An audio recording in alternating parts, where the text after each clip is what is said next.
So I'm going to tell a couple stories about winter magic. This first one is a very, very long time ago in the most northern part of Germany where it gets very, very cold. And a woman by the name of Annika lived in a very small cottage with her 4 children. She was a single mom back then because her husband had passed away. And it was very, very cold. She was at the very end of her firewood and her food. And so she got up very early one morning in the hopes to go out and gather firewood, but it had snowed so heavily that night that there was no possibility of getting firewood. The snow was several feet deep. So she decided to go out and look for pine cones, thinking that a pine cone would add a little bit of warmth to the house and they would burn, and perhaps if she got enough of them, she'd be able to sell some and get some bread and some meat and some cheese to feed her children. So off she went into the forest. And she put her pack on her back and she began to pick up pine cones and put them in the pack. And then after a few minutes she heard a voice. "Excuse me, why are you taking my cones?" She hadn't seen anyone, so she looked around and on a branch she saw a little elf.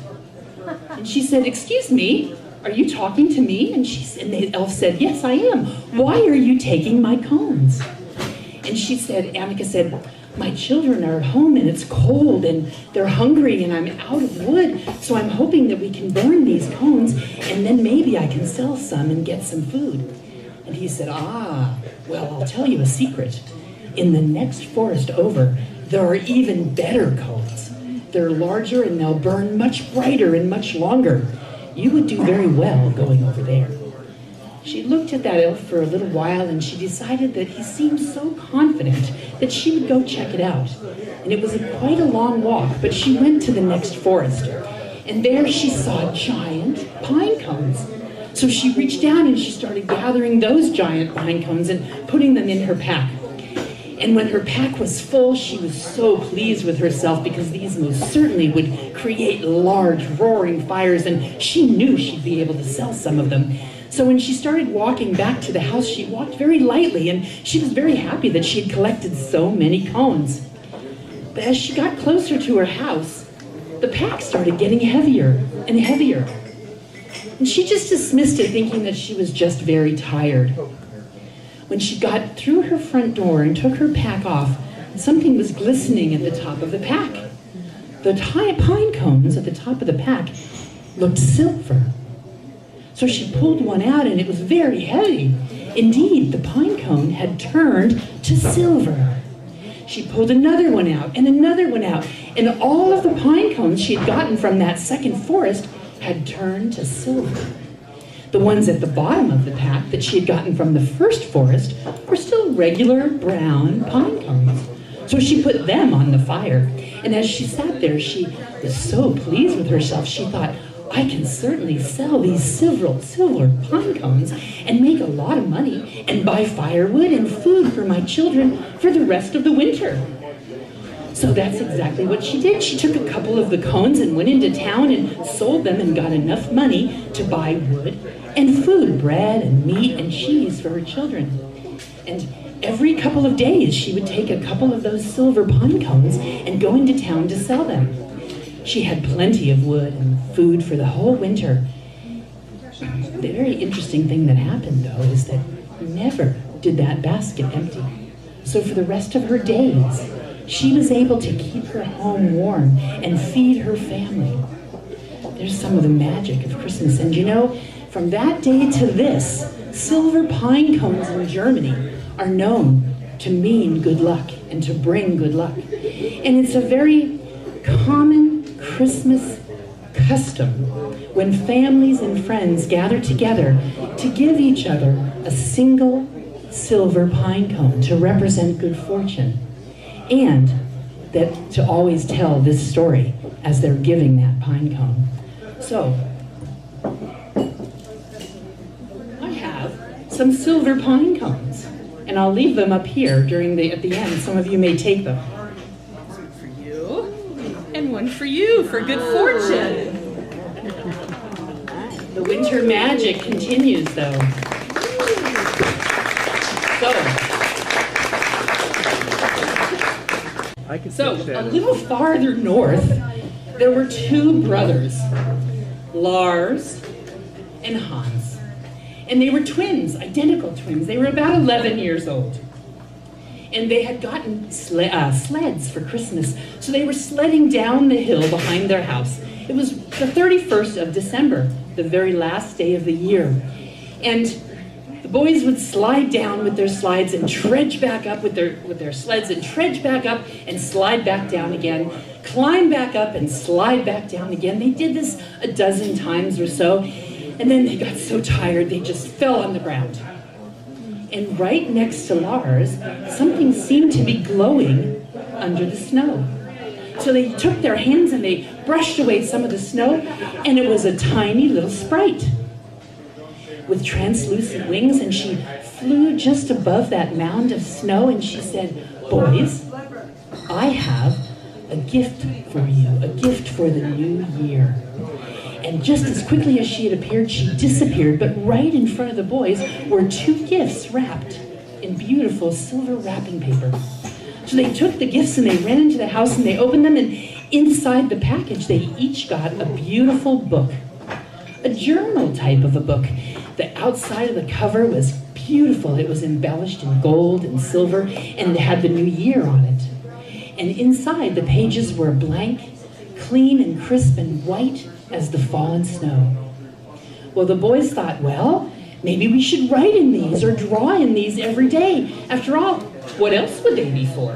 So that night, before they went to bed, they wrote the story of the sprite and getting those two books. Well, the next day, they wrote and drew pictures in the book as well. And the next day, and the next day. But you know, pretty soon, they didn't do it every day anymore. Pretty soon, it was a couple times a week. And then it was a couple times a month. And then they kind of forgot. And the books ended up high on a shelf. Well, the year passed.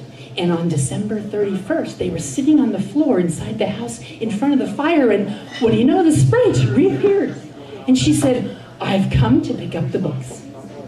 And the boys said, "Oh no, we forgot about them. Can you leave them with us for one more day so maybe we can write a little bit more or draw pictures on the last pages?" And she said, "Oh no, today they need to go back to Father Time's bookshelf. However, I've brought you new books for the new year." And Hans said, "But you know, I kind of forgot about writing things. I'd really like to write a little bit more in them." And the sprite said, "Oh no, you can't. It's the end of the year and Father Time needs these books back." And Lars said, "I really, really would like to look at the pictures that I drew. I haven't been able to see them because something kind of strange happened. Every morning when we woke up, it was a fresh new page, and when I tried to look back at the page from the day before, they were all stuck together. So I don't remember what I wrote. I'd really like to look at the book." And Hans said, "I would like to look at my book too." And so the sprite said, "Right, I think I can let you look at them." So out of her pockets came two lamps. They were very special lamps that allowed the boys to see everything in the book.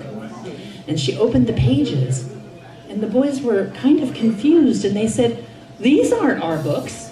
Who's done this?" Because in the books were every single page had pictures on it. Every single page had drawings and words and beautiful pictures of roses and butterflies and flowers and birds singing and trees and sunshines and black scribble marks and big black blobs. And they were very confused. "We didn't do this." And the sprite said, "Would you like me to explain the books to you?" And they said, "Oh, yes, please."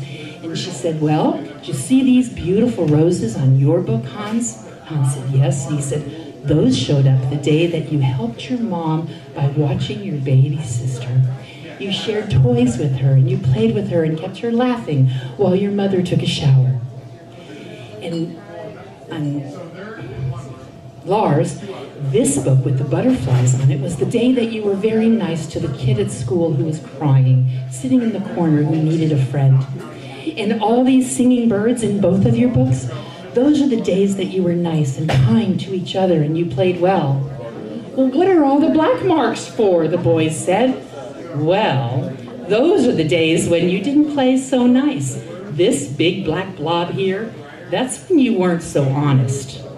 And these dark scribbles right here, that's when you didn't behave very nicely to your parents. You talked back to your mom. Do you remember that day? They nodded their head. All of these scribbles that are the same on both of your books, well, those are the days when you didn't play very well together and you weren't nice to each other. You see, every time you were kind and loving, beautiful pictures appeared in your book. And the days that you weren't so kind, well, not so much. And the boys said, well, can we rip out these ugly pages? And the sprite said, oh no, I'm afraid not. They have to go back to Father Time just as they are. But I've brought you new books to start the new year. And with that, she disappeared. And the boys had in front of them brand new books for the brand new year.